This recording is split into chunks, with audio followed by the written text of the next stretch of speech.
রাখলে অনেক সওয়াব। আর যে 9 তারিখ যেটা আরফার রোজা, মুসলিম শরীফের রওয়ায়াত। কিসের রওয়ায়াত কোন? আগেরটা কিছু তিরমিজি, এটা কি কোন?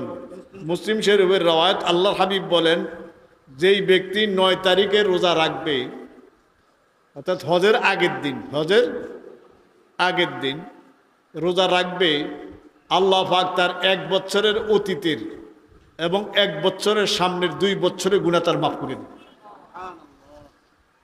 যদিও ওই রোজাগুলি এগুলি না রাখতে পারেন, অন্তত একটা প্রশ্ন বিরাট, হুজুর দিন কত বড়, যেই গরম, ঠিক নিকন, এটা একটা প্রশ্ন আছে না? এই অনেকে আজকে তো আমি যখন আসলাম, একজন আঙ্গুর সামনে রোজা রাখছে, ইফতার করছে। কি করছে কোন? এই আমাদের সামনে ওই রোগের মধ্যে। আমি কেউ খান কয় না, আমি জন্য যাও। এরপরে আজান দিছে, আমি কে তাহলে আতন লইয়া রাখেন, আজান দিলে ইফতার করিয়া আজানের টাইমে। তাহলে আসলে ইচ্ছা করলে উপায় হয়, ইচ্ছা করলে কি হয় কোন? উপায় হয়। চেষ্টা করতে রাজি আছেন ইনশাআল্লাহ। যদি এই রোজাগুলি না রাখতে পারেন, কমপক্ষে কোন রোজাটা কোন? 9 তারিখ আরাফা, 9 তারিখ